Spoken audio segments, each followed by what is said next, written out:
I sometimes find ए रूपी, मुझे कभी कभी एक रुपया मिल जाता है। इवन ए 10 रुपी नोट, यहाँ तक कि एक 10 रुपये का नोट भी मिल जाता है। साहिब से साहिब कहता है, हिज आईज लाइटिंग अप, उसकी आंखें चमक उठती हैं। When you can find A silver coin in A heap of garbage, when you can find A silver coin, जब आपको कोई एक चांदी का सिक्का मिल जाता है गार्बेज के हीप में, अर्थात गार्बेज के ढेर में, यू डोंट स्टॉप स्क्राउजिंग, तो आप खोज करना या उसको बीनना बंद नहीं कर सकते। For there is a hope of finding more, क्योंकि वहां एक और उम्मीद होती है कि और अधिक मिलेगा। It seems that for children, ऐसा प्रतीत होता है कि बच्चों के लिए garbage has a meaning different, garbage एक अलग अर्थ रखता है, कचरे का ढेर एक अलग अर्थ रखता है। From what it means to their parents, उस अर्थ से जो उसके पेरेंट का अर्थ होता है, अर्थात उसके पेरेंट्स का जो अर्थ होता है, उसके पेरेंट्स जो इस चीज को समझते हैं उनसे भिन्न अर्थ होता है इन बच्चों का। For the children it is wrapped in wonder, बच्चों के लिए तो यह रहस्य के आवरण में लिपटा हुआ होता है। रैप रैप मतलब लिपटा हुआ, वंडर है विस्मय, रहस्यमयी या रहस्य, यह रहस्य में लिपटा हुआ होता है। उन्हें कुछ भी पाने की उम्मीद इसमें होती है। For the elders it is a means of survival, जबकि एल्डर्स के लिए यह एक सर्वाइवल का मीन्स है, साधन है। मीन्स का मतलब अर्थ भी होता है और मीन्स साधन, यह एक साधन है आजीविका का, सर्वाइवल का। वन विंटर मॉर्निंग, एक सर्दियों की सुबह, आई सी साहेब, मैंने साहेब को देखा, मैं साहेब को देखती हूँ। Standing by the fenced gate of the neighbourhood club, पास में बने हुए, नेबरहुड पास का या अड़ोस पड़ोस में, पास में बने हुए क्लब के बाड़ लगी हुई गेट के पास। Watching 2 young man dressed in white playing tennis, जो दो युवा व्यक्ति जो सफेद ड्रेस पहने हुए टेनिस खेल रहे थे, उनको देखते हुए मैं उसे देखती हूँ बाढ़ लगे हुए गेट के पास एक क्लब के। आई लाइक द गेम, मुझे खेल पसंद है। ही हम्स, वह धीरे से बोलता है। Content to watch it standing behind the fence, और बाढ़ के पीछे, फेंस के पीछे खड़े होकर के वह इसे देखने में संतुष्टि अनुभव करता है। I go inside when no one is around, मैं अंदर जाता हूं जब यहां पर कोई भी नहीं होता। ही एडमिट्स, वह स्वीकार करता है।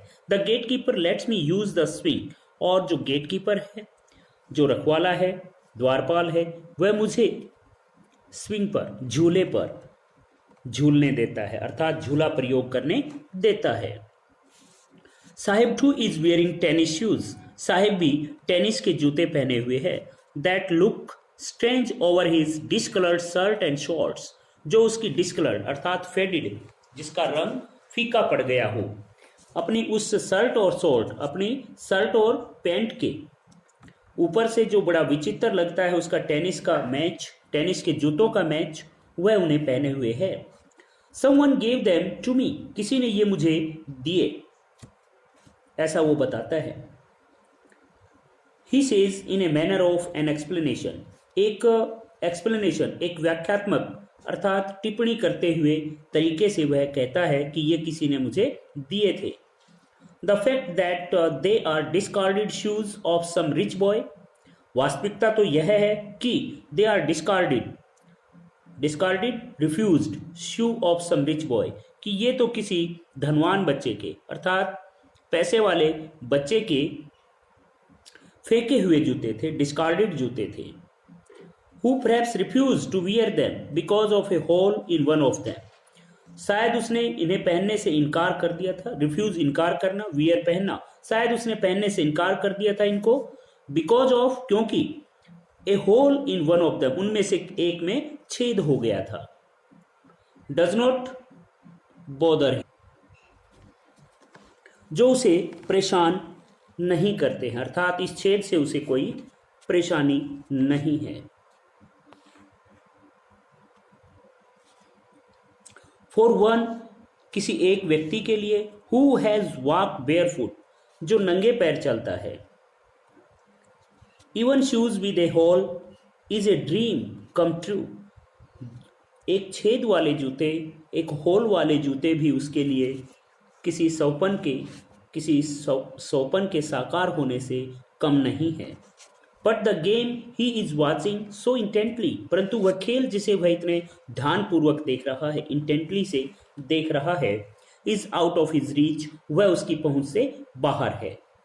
दिस मॉर्निंग, इस सुबह, Saheb is on his way to the milk booth, आज साहेब मिल्क बूथ जाने वाले रास्ते पर है, वह मिल्क बूथ जा रहा है। In his hand is a steel canister, उसके हाथ में एक स्टील का कैनिस्टर है। कैनिस्टर एक कंटेनर विद ए लिड, अर्थात एक ऐसा बर्तन जो ढक्कन युक्त है। अपने लोकल लैंग्वेज में हम पीपे जैसी आकृति वाले बर्तन को कैनिस्टर कह सकते हैं। I know work in A tea stall now the road, he says pointing in the distance, I am paid 800 rupees and all my meals. अपने हाथ में, in his hand is a steel canister, उसके हाथ में एक steel का canister है। I now work in A tea stall, अब मैं एक टी स्टॉल में कार्य करता हूं। डाउन द रोड्स, वहां सड़क के उस पार।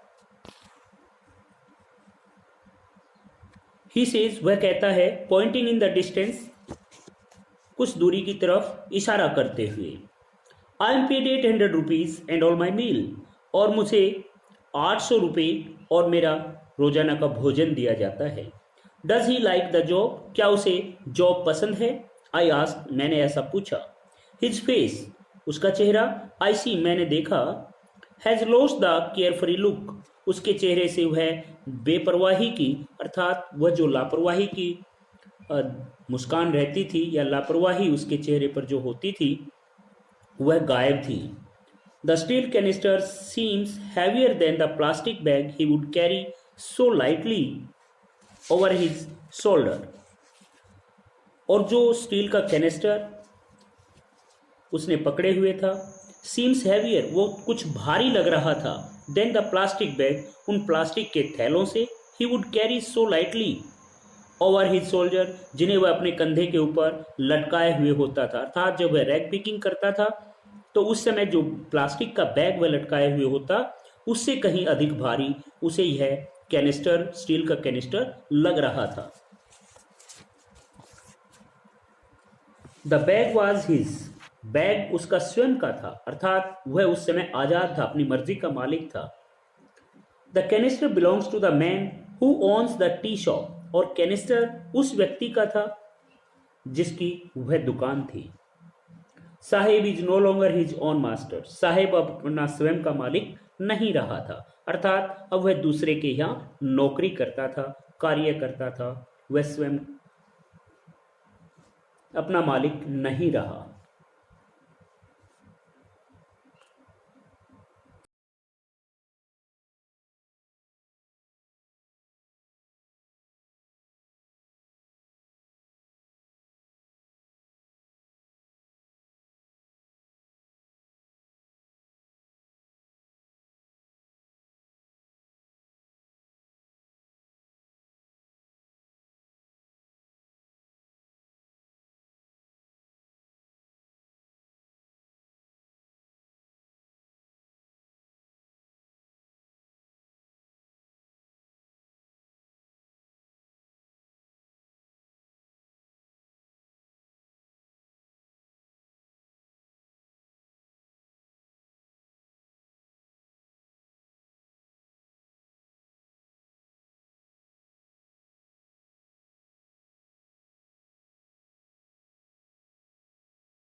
आई want to drive a car. देखिए स्टूडेंट्स, यहाँ पे एक दूसरी कहानी शुरू होती है जो एक अन्य गरीब बच्चे से संबंधित है, जिसके अपने सौपन हैं और वह उनको साकार करना चाहता है, जिसका नाम मुकेश है। वह फिरोजाबाद का रहने वाला है, अयोध्या के पास फिरोजाबाद है। Mukesh insist on being his own master. ये मुकेश की लाइन दी हुई है कि मैं एक कार खरीदना ड्राइव करना चाहता हूं। Mukesh insist on being his own master. Mukesh अपना स्वयं का मालिक बनना चाहता है। मुकेश स्वयं का मालिक होने पर बल देता है, इंसिस्ट करता है। आई बी ए मोटर मैकेनिक ही अनाउंसेस। और वह घोषणा करता है कि मैं एक मोटर मैकेनिक बनूंगा। Do you know anything about cars? क्या तुम्हें कार के बारे में कुछ पता है? आई आस्क्ड, मैंने पूछा। I learn to drive a car. मैं कार चलाना सीख लूंगा। ही आंसर्स, वह उत्तर देता है। Looking straight into my eyes, सीधा मेरी आंखों में दृष्टि डाले हुए, अर्थात सीधा, बिना घबराए, बड़े विश्वास के साथ, आत्मविश्वास के साथ वह उत्तर देता है कि मैं कार चलाना सीख लूंगा। His dreams loom like a mirage amidst the dust of streets that fill his town Firozabad, famous for its bangles. His dreams, उसके जो सपन हैं, वो लूम्स होता है appears dimly, धुंधले हुए दिखाई देना। उसके ये धुंधले से दिखाई देने वाले सपन हैं। लाइक ए मिरेज, एक मृग तृष्णा की भांति। amidst the dust of streets, amidst बीच में, द डस्ट ऑफ स्ट्रीट, उन धूल भरी गलियों के बीच में, that fill his town Firozabad, जिससे पूरा फिरोजाबाद भरा हुआ है। फेमस फॉर इट्स बैंगल, वह फिरोजाबाद जो अपनी बैंगल्स के लिए, बैंगल मेकिंग के लिए प्रसिद्ध है, अर्थात चूड़ियों के निर्माण के लिए प्रसिद्ध है। वह फिरोजाबाद धूल भरी गलियों से भरा पड़ा है और उन धूल भरी गलियों के बीच में उसके जो सौपन है, मुकेश के जो सौपन हैं, एक मृग तृष्णा की भांति दिखाई देते हैं, अर्थात ना पूरे होने वाले सौपन लगते हैं। Every other family in Firozabad, प्रत्येक दूसरा परिवार, every other family in Firozabad is engaged in making bangle. Firozabad में जो प्रत्येक दूसरा घर है वह चूड़ी बनाने के काम में लगा हुआ है। एंगेज, व्यस्त होना, लगे होना। It is the centre of India's glass blowing industry. यह भारत का एक ऐसा केंद्र है, ग्लास ब्लोइंग इंडस्ट्री से संबंधित है, अर्थात शीशे को ढालने के उद्योग से संबंधित केंद्र है। इंडस्ट्री, उद्योग, ग्लास ब्लोइंग, शीशे को मोल्ड करके उसके कुछ अन्य सामान बनाने से संबंधित। Where families have spent generation, ऐसा केंद्र, ऐसा उद्योग केंद्र जिसमें शीशे पर कार्य किया जाता है। Where families have spent generation, जहां पर फैमिलीज, काफी सारे परिवारों ने कई पीढ़ियां बिताई हैं। वर्किंग अराउंड फर्नेसेस, भट्टियों के चारों ओर कार्य करते हुए। वेल्डिंग ग्लास, ग्लास को, कांच के चीजों को जोड़ते हुए। मेकिंग बैंगल्स, चूड़ियां बनाते हुए। For all the women in the land it seems, ऐसा प्रतीत होता है पूरी भूमि के ऊपर महिलाओं के लिए चूड़ियां बनाते हुए, गिलास को जोड़ते हुए, कांच को जोड़ते हुए, वेल्ड करते हुए और भट्टियों के चारों ओर काम करते हुए यहाँ पर रहने वाले परिवारों ने काफ़ी पीढ़ियाँ बिताई हैं। और इसी वजह से यह भारत का एक ग्लास ब्लोइंग इंडस्ट्री कहलाता है, अर्थात शीशे पर कार्य करने वाला केंद्र या शीशे को ढालने वाला उद्योग केंद्र कहलाता है। Mukesh family is among them, Mukesh का परिवार भी उनमें से एक है। None of them know that it is illegal for children like him to work in the glass furnaces with high temperature in dingy cells without air and light. None of them know, उनमें से कोई नहीं जानता that कि it is illegal for children, बच्चों के लिए यह कार्य अवैध है, illegal है, जो उसके जैसे बच्चे हैं, मुकेश के जैसे, to work in glass furnaces, गिलास की अर्थात कांच का जो उद्योग है उसकी भट्टियों में काम करना बच्चों के लिए अवैध है। विद हाई टेम्परेचर, जहाँ पर एक उच्च तापमान होता है। इन डिंगी सेल्स, डिंगी मलिन या गंदी सी जो कोठरियाँ हैं, विदाउट एयर एंड लाइट, जिनमें कोई हवा का या रोशनी का प्रबंध नहीं है, उनमें काम करना इनके लिए अवैध है। That the law if enforced could get him and all those 20,000 children out of the hot furnaces where they slog their daylight hours, often losing the brightness of their eyes. That the law कि यदि कानून if enforced यदि अच्छे से लागू किया जाए could get him वह and all those 20,000 children out of the hot furnaces यदि इसे अच्छी तरह से लागू किया जाए तो वह मुकेश और उसके जैसे अन्य 20,000 बच्चों को इन गर्म भट्टियों से बाहर निकाल सकता है। Where they slog their daylight hours, जहाँ पर वे अपने दिन की रोशनी के जो घंटे हैं उन्हें परिश्रम करते हुए बिताते हैं। स्लोग का मतलब परिश्रम करना। Often losing the brightness of their eyes, और प्राय वे अपनी आंखों की रोशनी, आंखों की जो चमक है उसे खो देते हैं इस अंधियारे में काम करते करते, अर्थात वे बहुत मेहनत करते हैं। Mukesh I beam as he volunteers to take me home, Mukesh की आंखें चमक उठती हैं। बीम का मतलब चमकना। मुकेश की आंखें चमक उठती हैं जब वह मुझे घर ले जाने के लिए अपनी स्वेच्छा से कहता है। वॉलंटियर स्वेच्छा से कोई कार्य करना, अपनी स्वेच्छा से काम करना। तो जब वह अपनी स्वेच्छा से मुझे ले जाने के लिए तैयार होता है तो उसकी आंखें which he profoundly says is being rebuild, जिसके बारे में वह कहता है कि वह दोबारा बनाया जा रहा था। We walk down stinking lanes choked with garbage, हम उन बदबूदार गलियों में गुजरते हैं या उन बदबूदार गलियों में जाते हैं। चौक विद गार्बेज, जो गार्बेज से चौक हो गई थी, गार्बेज से रुक गई थी, अवरुद्ध हो गई थी, या गार्बेज से, कचरे से, कीचड़ से भरी हुई थी। पास्ट होम्स दैट रिमेन होवल्स, और हम उन घरों के पास से गुजरते हैं जो केवल होवल्स मात्र थे, अर्थात झोंपड़ी मात्र रह गए थे। विद क्रम्बलिंग वॉल, जिनकी दीवारें बहुत कमजोर थी, कांपती हुई सी दीवारें थी।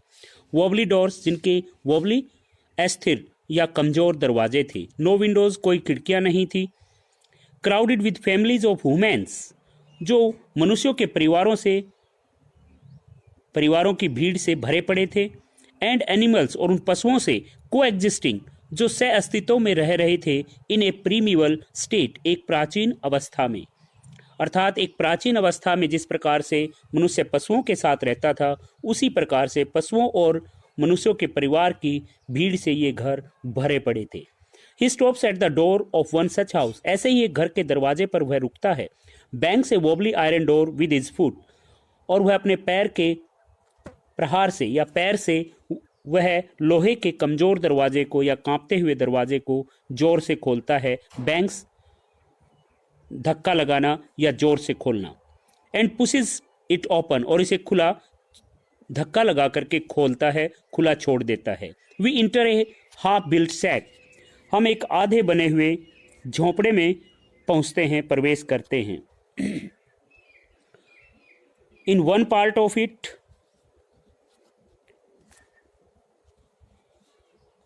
इसके एक भाग में, थैस्ट विद डेड ग्रास, जिसे सूखी हुई घास से बनाया गया था। इज ए फायरवुड, वहां पर एक लकड़ी का चूल्हा है। ओवर विच, जिसके ऊपर सिट्स ए लार्ज वेसल, जिसके ऊपर एक बड़ा बर्तन रखा हुआ है। Of sizzling spinach leaves, spinach leaves को उबालने के लिए, अर्थात उबलती हुई स्पाइनेक लीव्स के साथ एक बड़ा बर्तन इसके चूल्हे पर, लकड़ी के चूल्हे पर रखा हुआ था। ऑन द ग्राउंड, और जमीन पर, इन लार्ज एल्यूमिनियम प्लेटर्स, बड़ी बड़ी एल्यूमिनियम की प्लेटों में, आर मोर चॉप्ड वेजिटेबल्स, और अधिक कटी हुई सब्जियां पड़ी हुई थी। ए फ्रेल यंग वुमेन, एक कमजोर सी युवा महिला, इज कुकिंग द इवनिंग मील, वह शाम का भोजन पका रही थी। फॉर होल फैमिली, पूरे परिवार के लिए। Through eyes filled with smoke she smiles, धुएं से भरी हुई आंखों से सहित वह मुस्कुराती है। She is the wife of Mukesh elder brother, वह मुकेश के बड़े भाई की पत्नी है। Not much older in years, जो अपनी आयु में तो अधिक नहीं है, she has begun to command respect as the bahu, जिसे घर की बहू का सम्मान मिलना शुरू हो गया है। The daughter in law of the house, वह घर की डॉटर इन लॉ है, बेटी है। ऑलरेडी इंचार्ज ऑफ 3 मैन, और वह पहले से ही 3 व्यक्तियों की इंचार्ज बन गई है। Her husband Mukesh and their father, Mukesh और उस महिला का पति और उनका पिताजी। When the older man enters, जब बूढ़ा व्यक्ति घर में प्रवेश करता है, she gently withdraws behind the broken wall, तो वह बड़ी सजनता के साथ या धीरे से विड्राज चली जाती है behind the broken wall, टूटी हुई दीवारों के पीछे, and bring her veil closer to her face, और अपने पर्दे को अपने चेहरे के नज़दीक खींच लेती है, अर्थात वह पर्दा कर लेती है उस बूढ़े व्यक्ति से। एज कस्टम डिमांड्स, जैसे कि रीति रिवाज होते हैं या रीति रिवाज या प्रथा है, daughter in law must veil their faces before male elders, कि डॉटर इन लॉ जो होती हैं, घर की जो बहू होती हैं, वे व्हील देयर फेसेस, वे अपने चेहरे पर पर्दा रखती हैं घर के बड़े पुरुषों के सामने। In this case the elder is an impoverished bangle maker, और इस मामले में जो बड़ा था, घर का जो बड़ा था, वो इम्पोवरिश्ड होता है पुअर, गरीब, वह एक गरीब बैंगल मेकर था, चूड़ियाँ बनाने वाला था। Despite long years of hard labour, अपने कई वर्षों की कठिन मेहनत के बावजूद, फर्स्ट एज ए टेलर, पहले तो एक टेलर के रूप में, then as a bangle maker, और तब एक बैंगल मेकर के रूप में, कई वर्षों की कठिन मेहनत के बावजूद भी he has failed to renovate a house, वह अपने घर को रिपेयर करने में, रिनोवेट, रिपेयर या पुनर्निर्माण करने में फेल था, असफल था। Send his 2 son to schools, और अपने 2 बच्चों को स्कूल भेजने में भी असफल था। All he has manage to do is teach them what he knows, और वह केवल जो कर पाया, वह उन्हें केवल वो बात सिखा पाया जो वह जानता था, अर्थात the art of making bangles, चूड़ियाँ बनाने की कला, वह केवल उन्हें चूड़ियाँ बनाने की कला ही सिखा पाया, स्कूल आदि नहीं भेज पाया। इट इज़ हिज कर्म, हिज डेस्टिनी, ये उसका कर्म है, भाग्य है। सेज मुकेश ग्रैंडमदर, मुकेश की दादी कहती हैं। कर्म हम भाग्य से जोड़ करके देखते हैं, सामान्य भाषा में, लोकल भाषा में ऐसा कहा जाता है, ये तो अपने कर्मों का फल है, इट मीन्स भाग्य। ये मुकेश की दादी कहती हैं, who has washed her own husband, जिसने अपने स्वयं के पति को देखा था गो ब्लाइंड, अंधा होते हुए, विद द डस्ट, उस डस्ट से, from polishing the glass of bangle, जो डस्ट बैंगल्स के, कांच की जो बैंगल्स हैं उनको पॉलिश करते समय उठती है, उस डस्ट से अपने पति को अंधा होते हुए जिसने देखा था। Can a god given lineage ever be broken, क्या भगवान की दी हुई जो वंश परंपरा है वो कभी टूट सकती है? लाइनेज, वंश परंपरा। सी इम्प्लाइज, वो कहती है, अनुमान कंक्लूड करते हुए कहती है, कंक्लूजिंगली कहती है, निष्कर्ष निकालते हुए बोलती है। Born in implies says conclusively, born in the caste of bangle makers, they have seen nothing but bangles. Bangle maker के जाति में जन्म लेने के बाद उन्होंने केवल चूड़ियों को ही देखा है और बाकी कुछ नहीं। इन द हाउस, घर में, इन द यार्ड, प्रांगण में, इन एवरी अदर हाउस, प्रत्येक दूसरे घर में, प्रत्येक दूसरे घर में, एवरी अदर यार्ड, प्रत्येक दूसरे प्रांगण में, एवरी स्ट्रीट इन फिरोजाबाद, और फिरोजाबाद की प्रत्येक गली में उन्होंने चूड़ियाँ देखी हैं।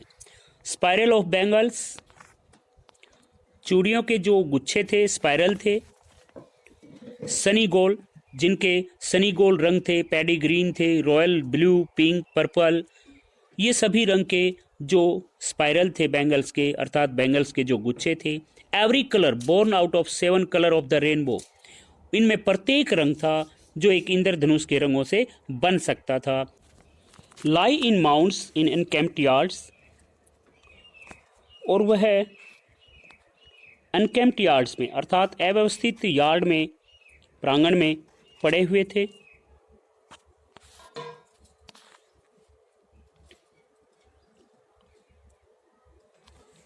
आर पाइल्ड ऑन 4 व्हील्ड हैंडक्राफ्ट्स, और वे ढेर के रूप में पड़े हुए थे 4 पहियों वाली हैंडक्राफ्ट्स में, अर्थात ठेले पर, 4 पहियों वाले ठेले पर जिसे हाथ से खींचा जाता है। पुश्ड बाय यंग मैन, जिसे युवा व्यक्तियों के द्वारा धकेला जाता है, along the narrow lanes of the shanty town, उस सेंटी टाउन झोपड़ियों वाले शहर की नैरो लेन्स में, संकरी गलियों में, जिन ठेलों को युवा व्यक्तियों के द्वारा धकेला जाता है, उनके ऊपर वे ढेर के रूप में पड़े हुए थे। And in dark hutments next to line of flames of flickering oil lamps sit boys and girls with their father and mothers. And in dark hutments, और इन अंधेरी झोपड़ियों में, next to line of flames of flickering oil lamps, टिमटिमाते हुए जो oil lamps थे, मिट्टी के जो लैम्प्स थे, उनकी अग्नि के सामने, उनकी आग के सामने इन अंधेरी झोपड़ियों में बैठे हुए थे बॉयज़, बच्चे, लड़के और लड़कियां अपने पिताजी और माताजी के साथ, welding PCs of coloured glass, और वे वेल्ड कर रहे थे, जोड़ रहे थे पीसीज ऑफ कलर्ड ग्लास, इन रंगीन कांच के टुकड़ों को, into circle of bangles, bangle के सर्कल बनाने में, अर्थात चूड़ियां बनाने के लिए इन कांच के टुकड़ों को जोड़ रहे थे। Their eyes are more adjusted to the dark than to the light outside, उनकी आंखें और अधिक एडजस्ट हो गई थी, या ज़्यादा एडजस्ट थी, ज़्यादा अनुकूल थी अंधेरे के प्रति, इसकी बजाय कि बाहर की रोशनी में वे काम करें, अर्थात बाहर की रोशनी की बजाय उनकी जो आंखें थी वे अंधेरे के प्रति ज़्यादा अनुकूल हो गई थी। That is why they often end up losing their eyesight before they become adults, इसी कारण से वे प्राय अपनी आंखें खो देते थे, आंखों की रोशनी खो देते थे, इससे पहले ही जब वे वयस्क होते, अपनी वयस्क आयु से पहले ही वे आंखों की रोशनी से वंचित हो जाते थे। Savita a young girl in A drab pink dress, Savita जो कि एक युवा लड़की थी, इन ए ड्रैब पिंक ड्रेस, जो कि एक नीरस, ड्रैब नीरस, एक नीरस सी गुलाबी ड्रेस पहने हुए थी, sits alongside an elderly women, वह एक अधेड़ अर्थात बड़ी उम्र की महिला के पास बैठी हुई थी, सोल्डरिंग पीसीज ऑफ ग्लास, और ग्लास अर्थात चूड़ियों के टुकड़ों को जोड़ रही थी, सोल्ड कर रही थी। As her hands move mechanically like the tongs of a machine, और उसके जो हाथ थे वे हिलडुल रहे थे मैकेनिकली, यांत्रिक रूप से, अर्थात मशीनी रूप से, like the tongs of a machine, जैसे कि वे एक मशीन के चिमटे हों, टंग्स हों। I wonder if she knows the sanctity of the bangles, मुझे बड़ा आश्चर्य होता है कि क्या वह इन बैंगल्स की सैंक्टिटी को जानती है, अर्थात पवित्रता को जानती है। सी हेल्प्स मेक, जिनको बनाने में वह सहायता कर रही होती है, क्या वह इनकी शुद्धता या इनकी पवित्रता को